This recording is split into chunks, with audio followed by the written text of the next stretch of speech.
Bom sábado a todos, queridos irmãos e irmãs que estão aqui presentes,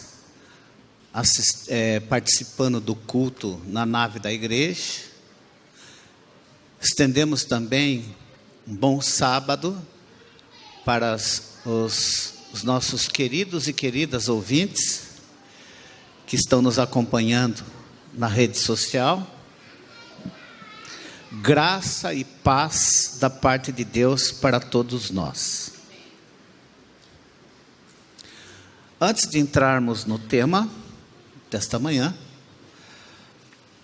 permito-me destacar algumas atividades da nossa igreja. Repetindo aquilo que o Eduardo já falou, amanhã nós não teremos o culto aqui na igreja central.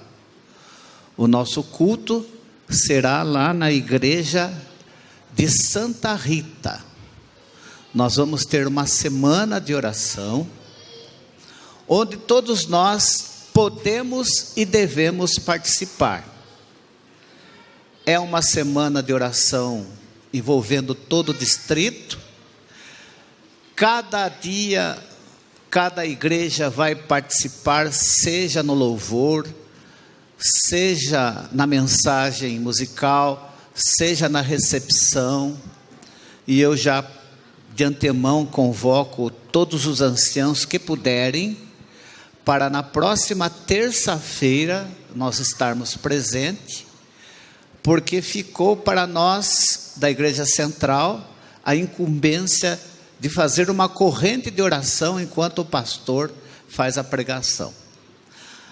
Amanhã vai ter um batismo, e se você está estudando com alguém, tem algum interessado, ou sabe que alguém não anda muito firme na fé, procure levá-lo até a igreja de Santa Rita. Certamente vai ser uma bênção para nós que estaremos lá presentes, e para aqueles que nós levarmos. Destaco ainda que esse final de ano nós vamos ter pelo menos mais 3 programações significativas para a igreja. A Ellen já destacou o próximo sábado, que é o sábado da criançada. Vai ser um sábado todo especial. E no primeiro sábado de dezembro, no dia 5 de dezembro, teremos a dedicação do TEL, né?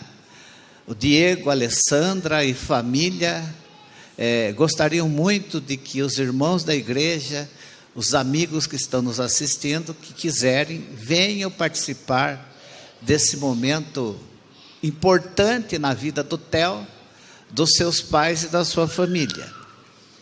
E no dia 19 de dezembro, um sábado, será realizada aqui na igreja a Santa Ceia. A última Santa Ceia que nós fizemos foi no mês de janeiro, fevereiro, acho que foi fevereiro desse ano. Até então, devido ao problema da pandemia, nós ficamos todo esse tempo sem celebrar essa liturgia tão importante na vida da igreja. Portanto, 19 de dezembro, um sábado, preparando-se para o Natal e para o fim de ano, convocamos a todos os irmãos e irmãs para participarem da celebração da Santa Ceia. Vamos convidar o Espírito Santo para continuar conosco durante esses momentos de adoração. Antes da oração, eu quero destacar que nós estamos muito felizes com a documentação oficial do Bruno e da sua esposa. Eu não me lembro do nome da esposa, é Patrícia. Bruno, Patrícia, sejam bem-vindos. É uma honra e uma alegria tê-los como membros da nossa igreja. O Bruno já é o nosso tesoureiro, fazendo um trabalho eficiente, E a Patrícia, se prepare. Se prepare, porque tem muitas sugestões para você nos ajudar aqui na igreja.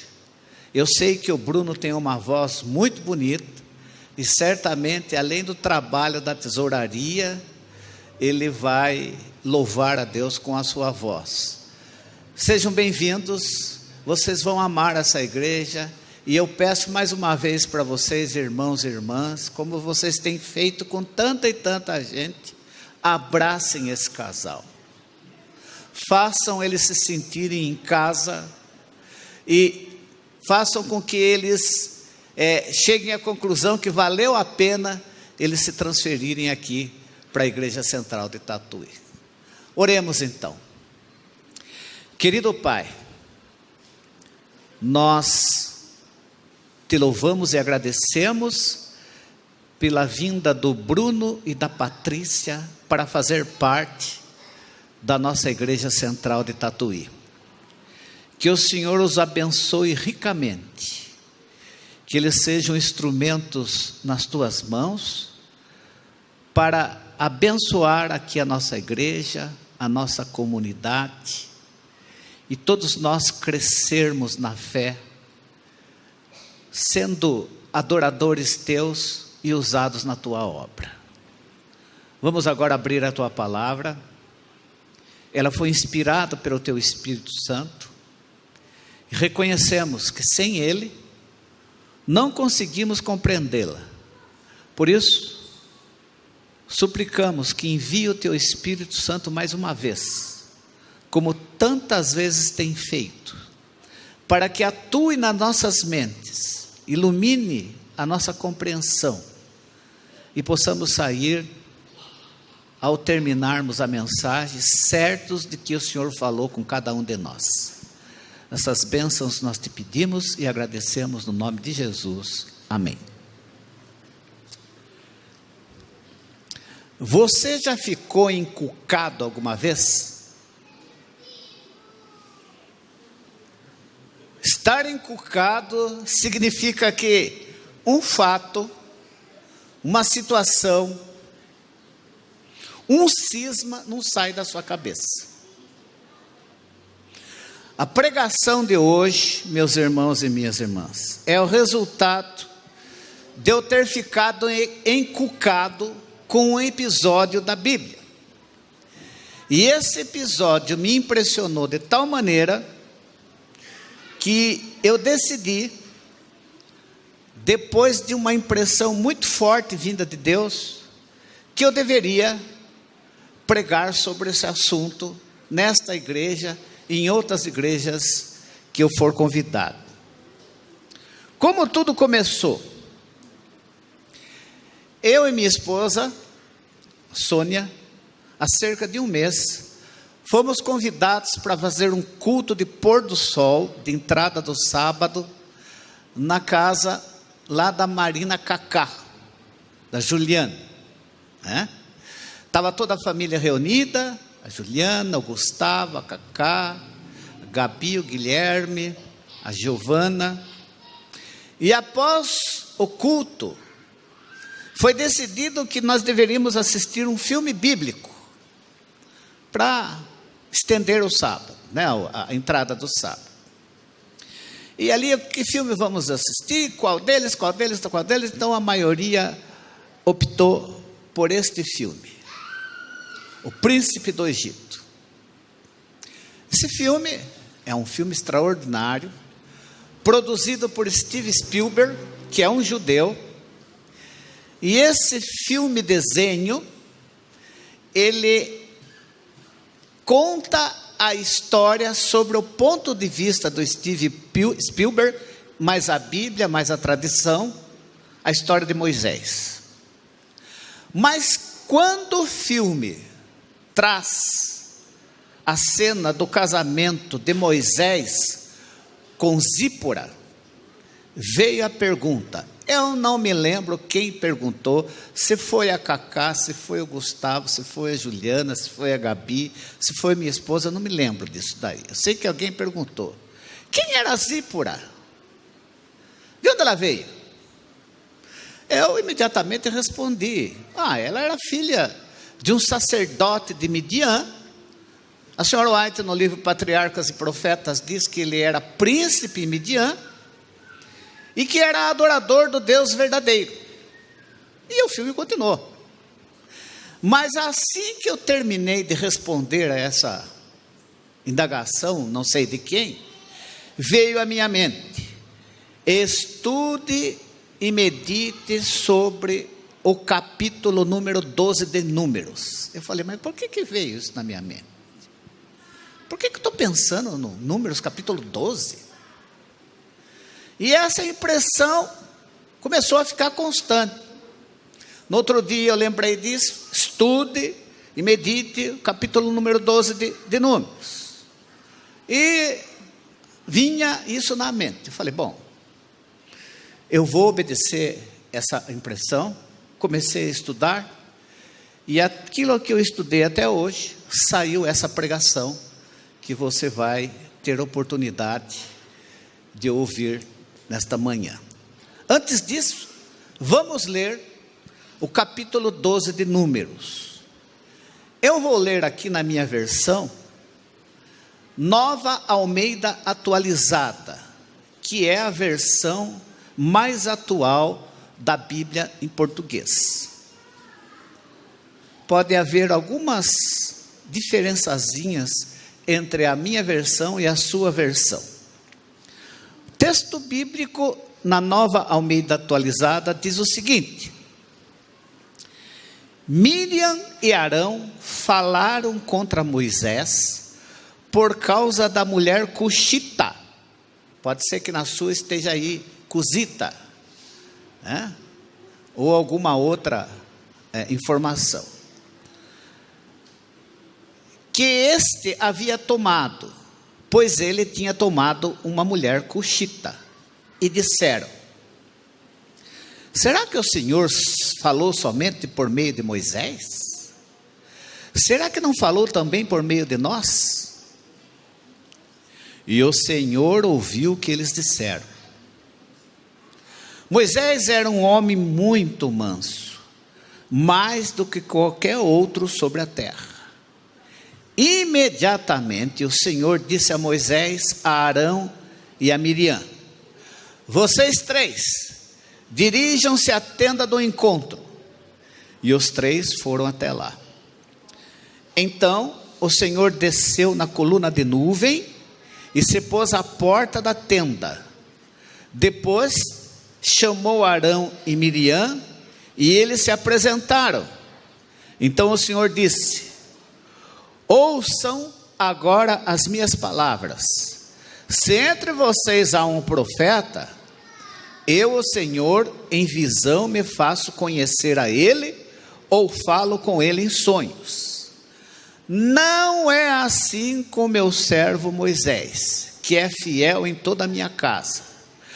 Falo com ele face a face, claramente, e não por enigmas, pois ele vê a forma do Senhor.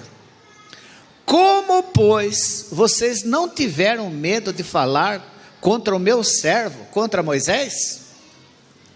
A ira do Senhor se acendeu contra eles, e ele se retirou. Quando a nuvem se afastou de sobre a tenda, eis que Miriam estava leprosa, branca como a neve. Arão olhou para Miriam, e eis que ela estava coberta de lepra. E Arão disse a Moisés: meu Senhor, não ponha sobre nós este pecado, porque agimos de forma tola e pecamos. Não permita que Miriam seja como um aborto, que saindo do ventre da sua mãe, tenha metade de sua carne já consumida. Moisés clamou ao Senhor dizendo: ó Deus, peço-te que a cures. O Senhor respondeu a Moisés: se o pai de Miriam tivesse cuspido no rosto dela, não seria envergonhada por 7 dias? Que ela seja encerrada 7 dias fora do arraial, e depois trazida de volta. E assim Miriam foi detida fora do arraial durante 7 dias. E o povo não partiu enquanto Miriam não foi trazida de volta. Porém, depois o povo partiu de Hazerote e acampou no deserto de Parã. Esse texto descreve uma crítica à liderança de Moisés. Esse episódio, meus queridos irmãos e irmãs, aconteceu após Moisés ter suportado várias queixas dos israelitas. A última queixa que eles fizeram foi o fato de eles irem até a porta da tenda de Moisés, chorando copiosamente e reclamando porque queriam carne para comer e estavam enfastiados com a dieta do maná.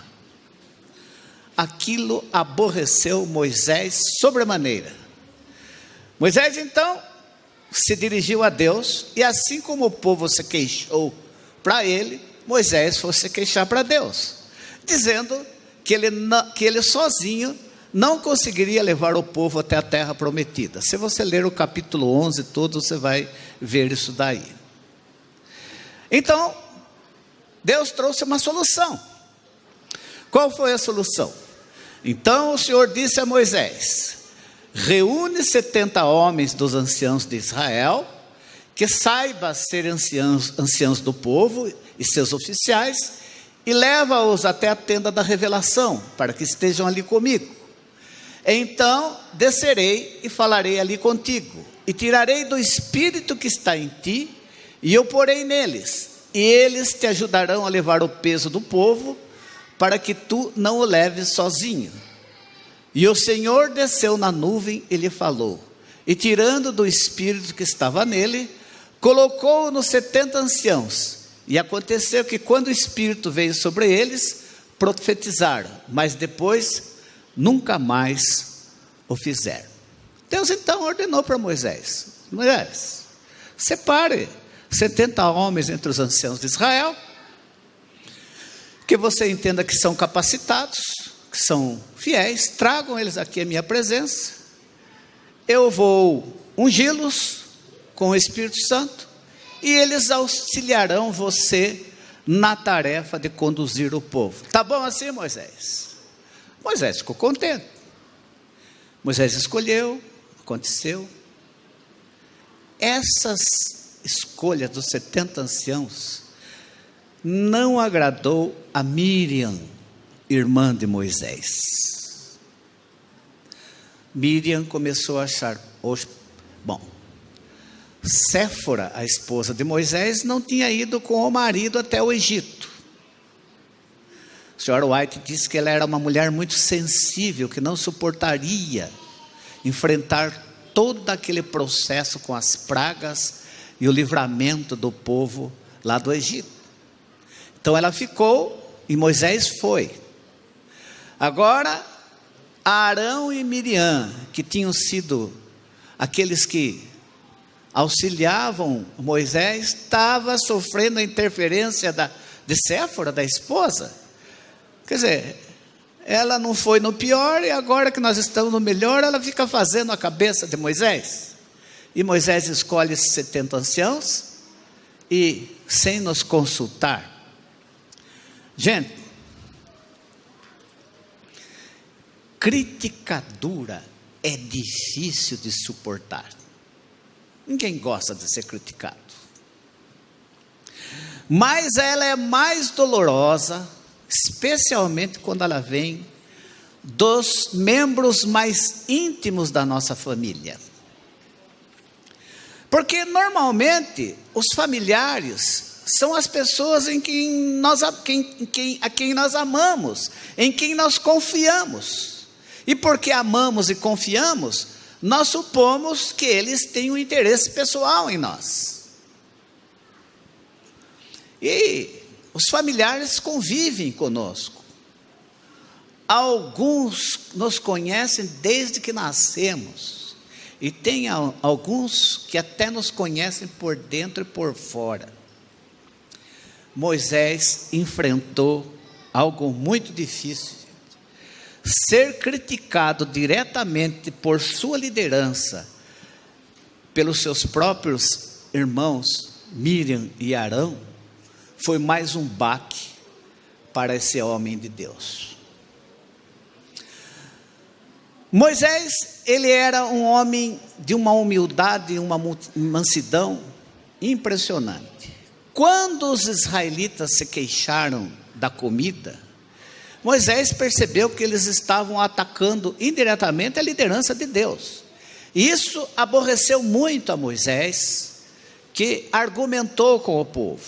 No entanto, a crítica de Miriam e Arão perturbou tanto a Moisés, que o texto bíblico diz que ele ficou sem palavras.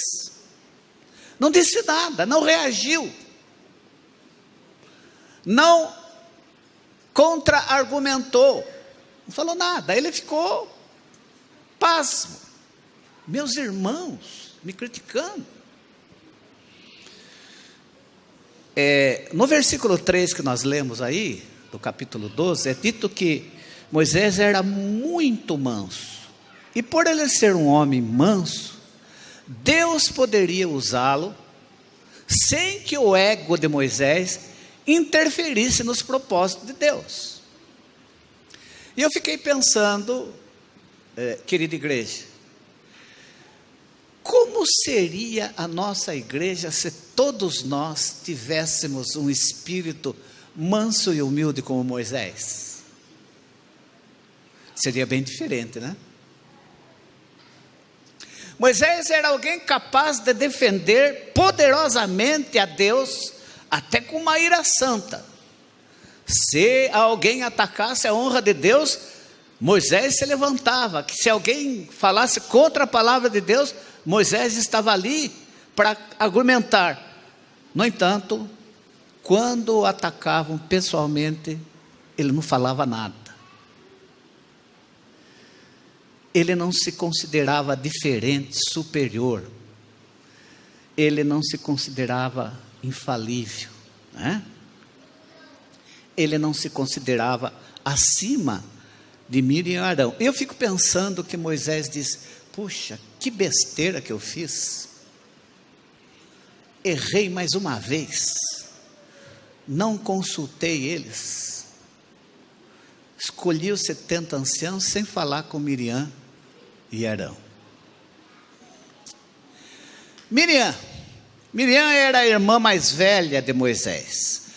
Foi ela que vigiou o bebê Moisés quando ele estava naquela cesta feita de vime que flutuou no rio Nilo.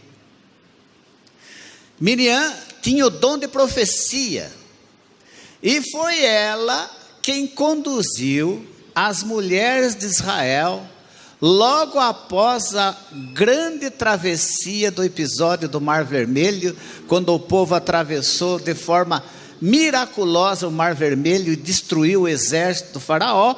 Miriam conduziu as mulheres num culto de louvor tremendo, pelo livramento acontecido no Mar Vermelho. Quem era Arão?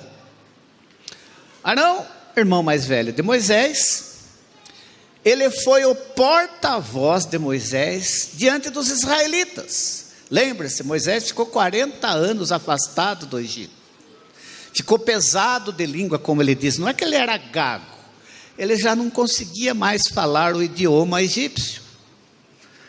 Então, Arão falava por Moisés com os israelitas e também com o faraó no Egito. Foi Arão que, a mando de Deus, que Moisés ungiu como sumo sacerdote do tabernáculo.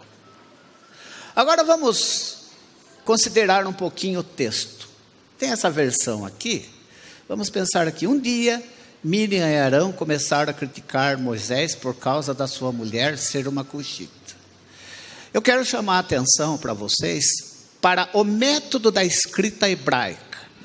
Todas as vezes que um escritor hebraico, judeu, ele coloca o primeiro nome na frente, principalmente se for mulher, significa que quem começou foi a pessoa. Portanto, o fato do texto bíblico mencionar primeiro Miriam antes de Arão, indica que foi ela a instigadora das críticas contra Moisés. E Arão foi no embalo, sabe esse negócio? Foi no embalo. O Sr. White confirma isso no livro Patriarcas e Profetas. Qual era o teor da crítica? Primeiro, Miriam atacou de uma forma racista a mulher de Moisés, Séfora, ou Zípora. Por que Moisés escolheu os 70 homens entre Israel e não os consultou? Afinal de contas, quem que Moisés estava pensando que era? Porque ela e Arão tinham o dom de profecia, por que ele não foi consultá-los antes de escolher os 70 homens que deveriam receber uma nova liderança entre Israel? O que Moisés está achando quem ele é? Na realidade, o motivo principal da rivalidade entre os irmãos era o poder, gente. O poder através do dom profético. E isso é uma coisa que me assusta muito. Isso é chamado o pecado devocional. Você receber dom de Deus e pecar com esse dom e por causa desse dom. Miriam e Arão tinham recebido o dom profético e estavam brigando contra o próprio irmão por liderança profética. O texto de Números, capítulo 12, no versículo 2, ele conclui com uma frase impactante. Você pode ler aí, capítulo 12, versículo 2, a última frase. E o Senhor ouviu, escutou o que Miriam e Arão estavam dizendo. O Senhor ouviu, escutou, não passou desapercebido. Gente, Deus sabe tudo, ouve tudo o que pensamos e o que falamos.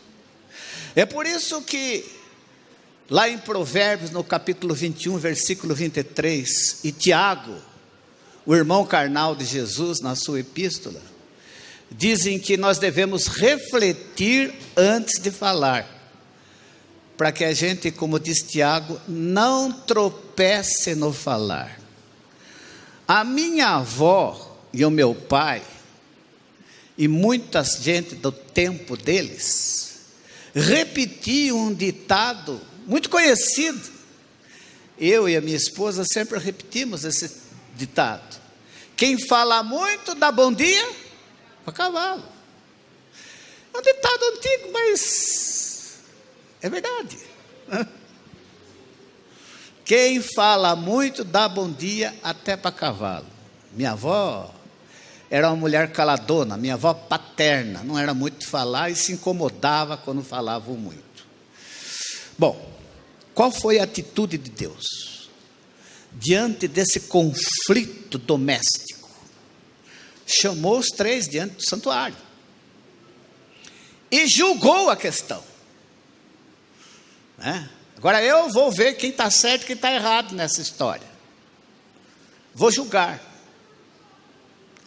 Primeiro, Deus não negou que havia dado o dom de profecia para Miriam e Arão. Não negou. Falou assim: eu dei esse dom de profecia para vocês. Mas deixou bem claro para Miriam e para Arão que ele havia escolhido Moisés. Deus falou: Com vocês, Miriam e Arão, eu falo por sonho e visões, mas com Moisés é diferente. Eu falo com ele face a face. Miriam e Arão sabiam muito bem, e melhor do que ninguém, que Deus havia escolhido Moisés para usá-lo de forma especial. Assim sendo, a pergunta lógica logo a seguir que Deus fez para Miriam e Arão foi: por que vocês estão criticando Moisés? Fui eu quem ordenou que ele escolhesse 70 homens. Eu que ordenei. E não pedi para que eles consultassem vocês. E tem mais. Porque vocês menosprezaram a esposa de Moisés, chamando-a de Cuxita, ou Cusita em algumas versões. Sabe o que vai acontecer? Mas antes de nós entrarmos nesse detalhe, deixe-me falar um pouco sobre Cush. Cush fora descendente de Cã, um dos filhos de Noé. Por que Miriam ofendeu a esposa de Moisés, chamando-a de Cuxita? Você vai entender agora. Cã foi um dos filhos de Noé que acabou se fixando na região da Etiópia. Havia uma crendice idiota naquele tempo, uma crendice besta, que continua até hoje, inclusive por alguns, que os descendentes de Cã, porque ele foi o filho que riu da embriaguez, e pelo fato de Noé ter ficado nu, ele foi amaldiçoado pelo pai, e o sinal da maldição seria a pele escura. Não é verdade, isso não é bíblico, não tem nada a ver. A maldição proferida por Noé não foi para o seu filho Cã, mas para o seu neto Canaã. Isso você pode ver lá em Gênesis capítulo 9, versículos 24 e 25. E não foi uma maldição, foi uma profecia de Noé. Não foi uma manifestação de raiva do pai, porque o filho caçoou dele de ter ficado embriagado e ficado nu. Não, ele usou o dom de profecia. Noé, através de Noé, Deus mostrou o resultado da conduta de Cã e como ela influenciaria os seus descendentes. Quem não respeita os pais, não respeita a Deus. E foi o que aconteceu com o neto de Cã, Canaã. Canaã gerou Nimrod, que se tornou um líder. E o que esses descendentes decidiram? Construir a Torre de Babel e se aprofundaram no paganismo. Miriam, ao chamar Séfora de Cuxita, não estava falando a verdade, estava querendo ofendê-la. Uma ofensa racista e uma calúnia. Vamos lá. Vejam esse texto aqui, que está em Crônicas. Ali diz o seguinte, aliás, não está em Crônica, está em Êxodo. Desposou Abraão outra mulher, chamava-se Quetura. Ela deu à luz a Zinrã, Icsã, Medã, Midian, Esbaque e Suá.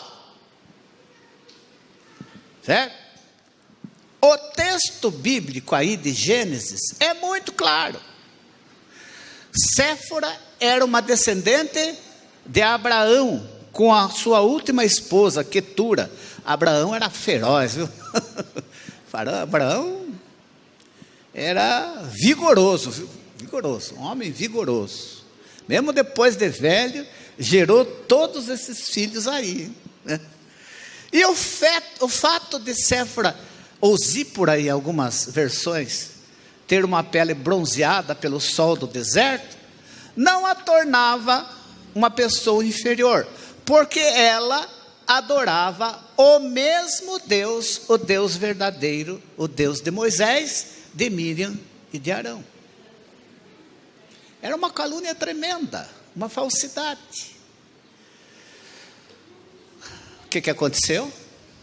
A nuvem desapareceu do tabernáculo, e quando isso acontecia, era um sinal de reprovação e desprazer de Deus, e Miriam foi castigada. Miriam viu que sua pele ficou escamosa, com uma enfermidade, uma doença de pele. As doenças de pele na Bíblia eram todas chamadas de lepra, mas essa doença deixava ela branca como a neve. E eu fiquei pensando, Deus tornou ela uma espécie de branca de neve leprosa. O castigo de Miriam estava de acordo com o seu pecado. Ela não havia menosprezado a esposa de Moisés por causa da sua pele morena? Não achou que a sua pele morena não era formosa?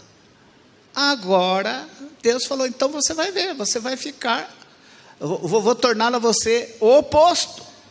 E o que aconteceu? A pele de Miriam ficou um desastre, mais branca do que o normal, como se Deus estivesse dizendo, olha, você não aceita a pele escura da mulher de Moisés?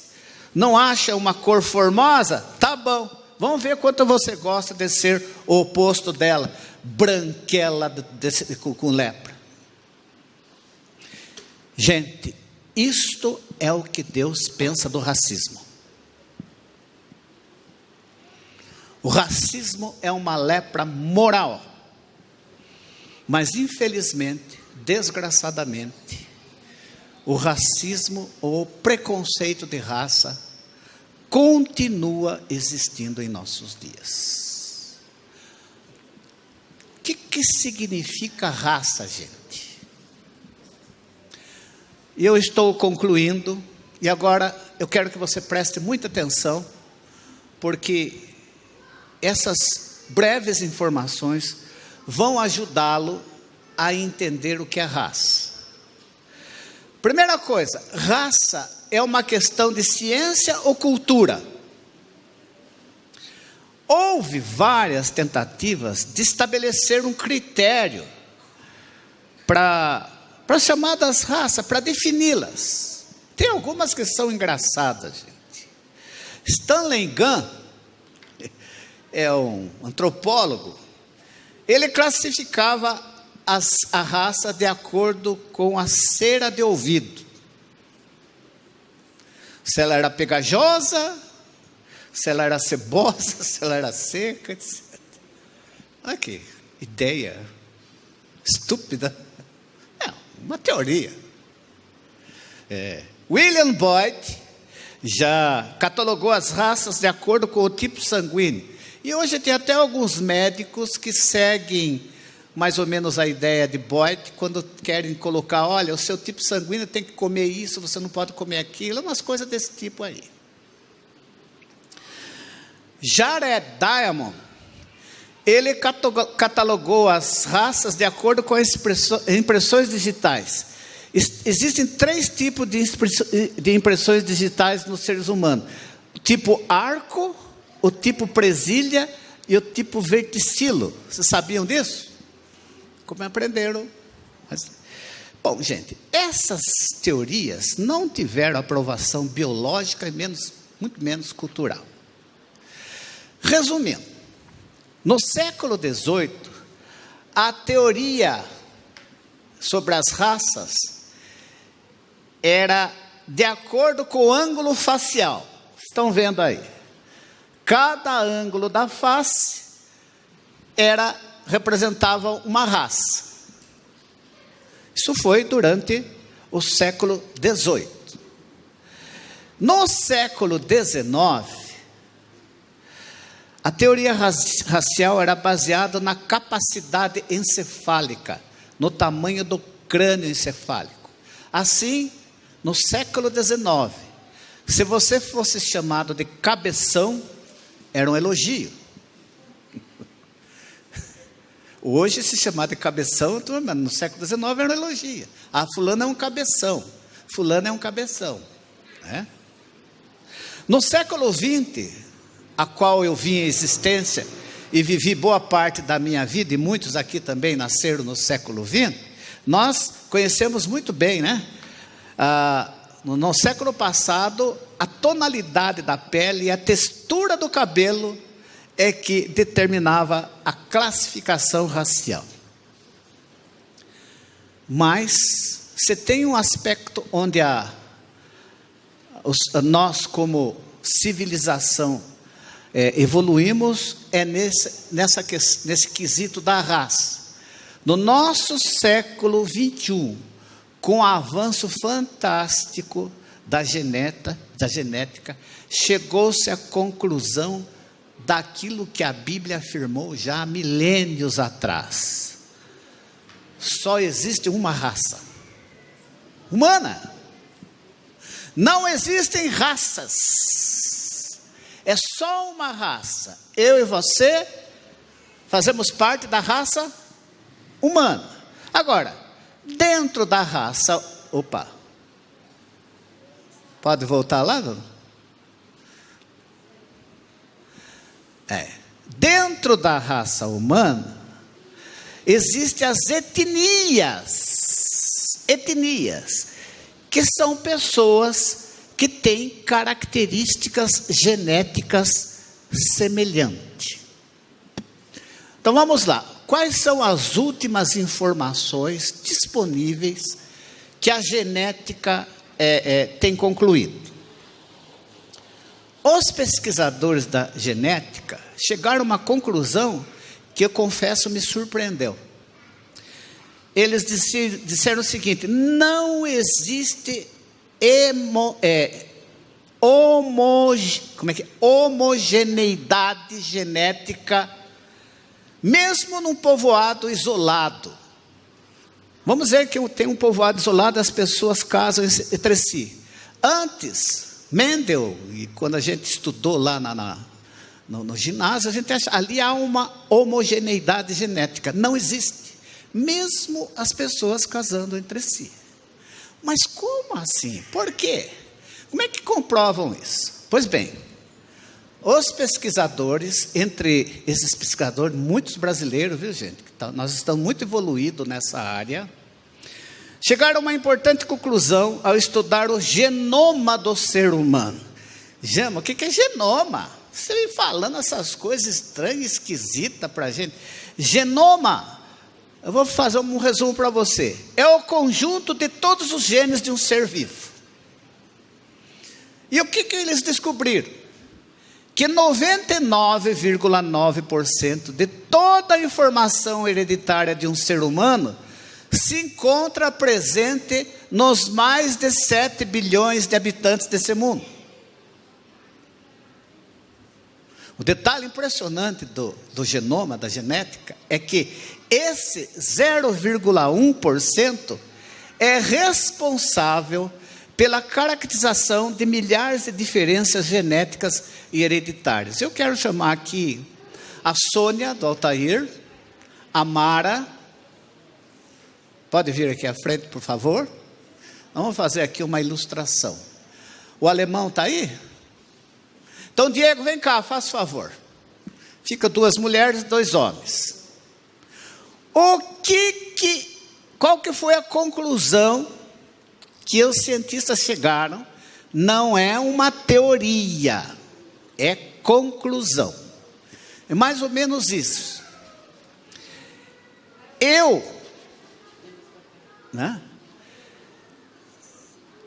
A minha genética, 99,9% é idêntica da Mara, que é idêntica da Sônia, que é idêntica do Diego, e assim por diante. Então nós somos 99,99% idênticos. Isso significa que nós temos a mesma origem. Para onde caminha isso? Lá para o Gênesis. Só esse 0,1%, Diego, é que deu para você esses olhos mais claros, esse cabelo cabelo que você tem, a tonalidade da sua pele, a tonalidade da sua pele, a tonalidade da minha pele, os cabelos brancos meus. Esse 0,1% é que faz diferença. O resto, nós somos 99,9% idênticos. Idênticos. Então, quando eu xingo o Diego, eu estou me xingando. Quando eu ofendo a Sônia, eu estou me ofendendo. Quando eu brigo com a Mara, desprezando a Mara, eu estou me desprezando. Nós somos 99,9% idênticos. Na mesma genética. Obrigado. Pode sentar. Bom, gente, isso comprova que todos nós somos parte do mesmo grupo, a raça humana. Muito bem. Gente, isso Paulo já sabia há 2000 anos atrás. O que ele diz lá ao fazer o sermão para os filósofos de Atena? Deus de um só fez toda a raça humana para habitar sobre toda a face da terra, havendo deixado os tempos previamente estabelecidos e os limites da sua habitação. Deus de um só fez toda a raça humana. O que significa? Quem que Deus criou primeiro? Adão. Para criar Eva, o que Deus fez? Tirou uma parte de Adão. Formou o casal. O casal começou a se reproduzir. Reproduzir a imagem genética deles. E assim, irmãos, mesmo que o pecado tenha infectado o ser humano, ainda eu e você guardamos na nossa genética um código da imagem de Deus.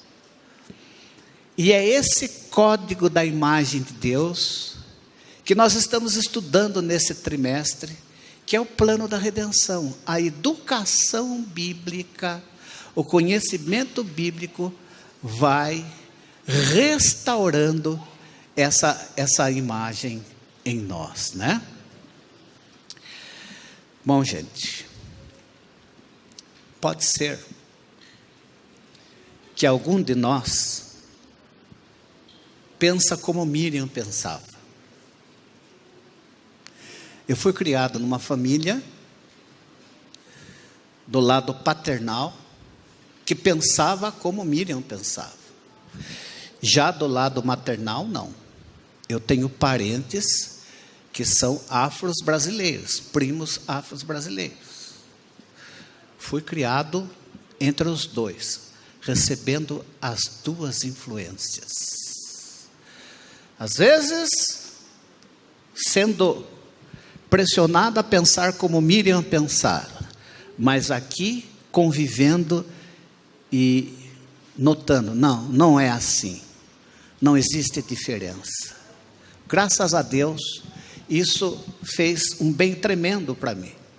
E depois que eu me converti ao cristianismo, que passei a acreditar na Bíblia, então hoje eu entendo que só existe uma raça, a raça humana, e agora com a genética, todos nós somos geneticamente idênticos, resultado de uma única fonte, de um único casal.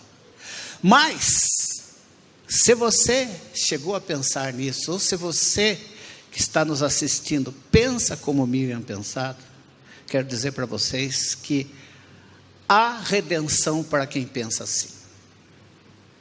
Deus pode mudar a maneira de pensar. Moisés intercedeu por Miriam. Depois de 7 dias, Miriam foi curada dessa sua atitude racista e nunca mais teve preconceito racial.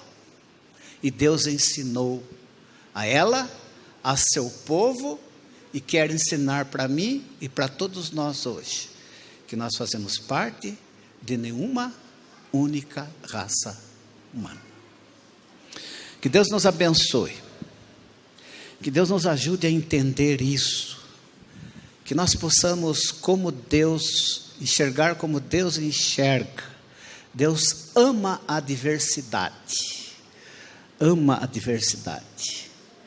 Eu concluo contando uma experiência que eu tive quando Josué estava fazendo o seminário lá na Bolívia.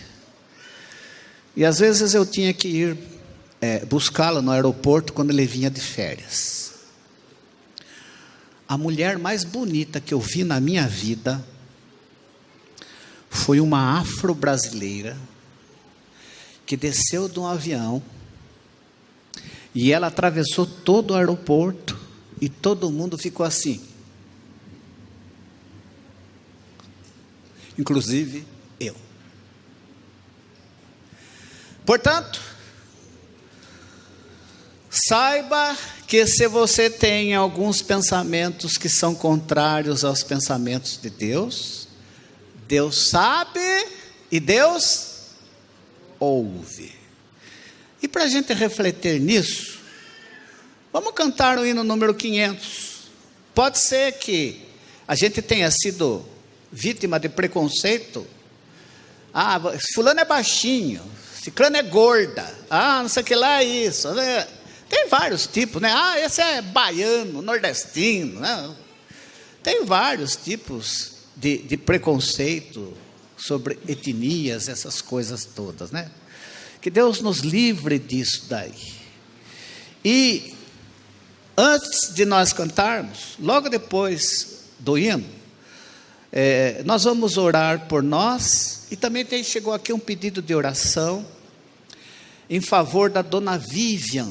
Acho que veio dos nossos que estão nos acompanhando pela internet.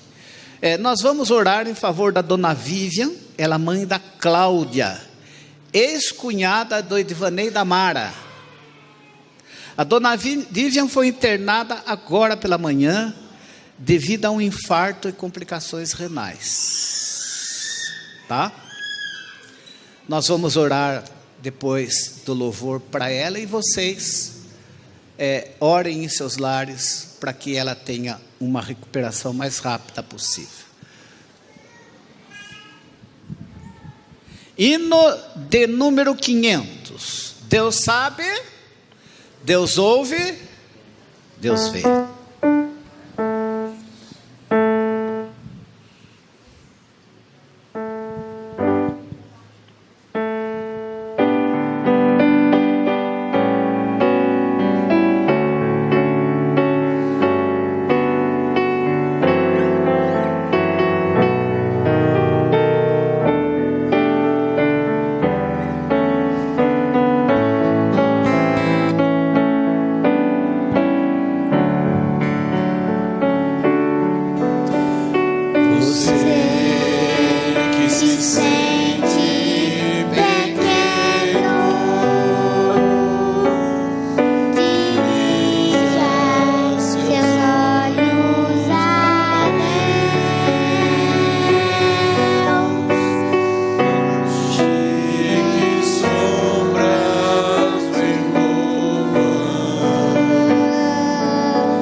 vida levou os castelos. Se a vida levou os castelos, que sonhos você construiu,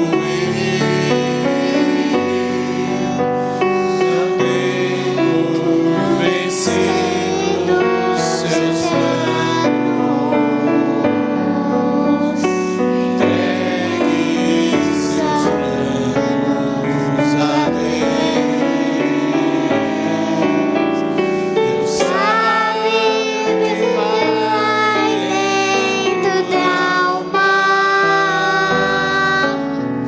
Deus ouve a oração suplicante.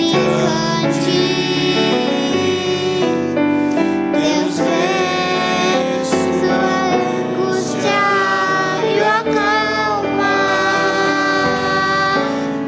Deus faz você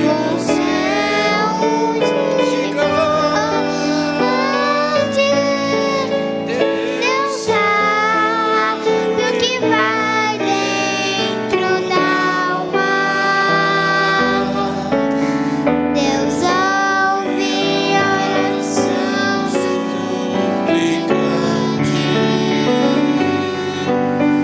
Deus vê sua angústia e o acalma. Deus sabe, Deus ouve, Deus vê.